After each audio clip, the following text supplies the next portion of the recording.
Things we don't talk about. Things we don't talk about, New Zealand.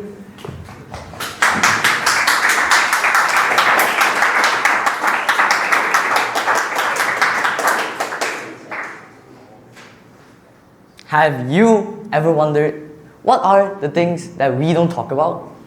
The weather, school, or even what's trending online? No, I mean the real things. The things that sit quietly in our chest at 2 a.m. The thoughts that feel too heavy, too embarrassing, or too complicated to share about. Well, when I was 11, I had just failed my first math test. I remember that big red 31% at the top of the page staring at me, as if everybody could see it. It was glowing. On the way back home, I kept thinking about how disappointed my parents would be.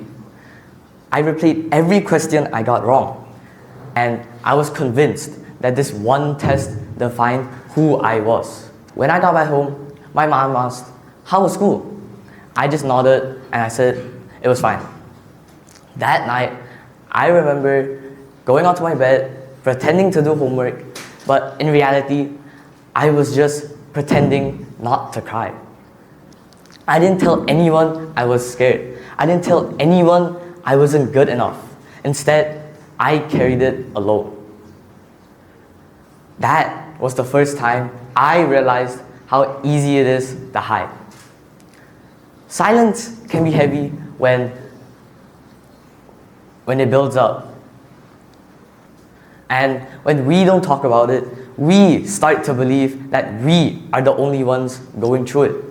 And that's the biggest lie of all time. See, the truth is, everybody in this room currently has their own 2 a.m. thoughts, their own red-inked failures, their own quiet battles.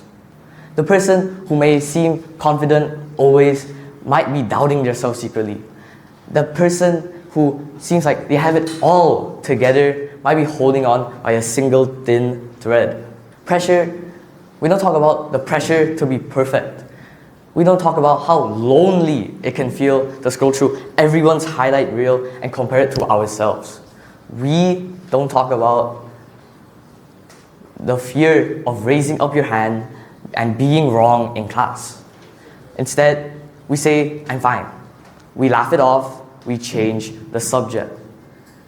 But just imagine if we were brave enough to say, I need help, or even just a simple same. Imagine how much lighter things might feel if we expressed our feelings. So maybe it's time we start talking. Maybe it's time we answer a "how are you" with something real. Maybe it's time we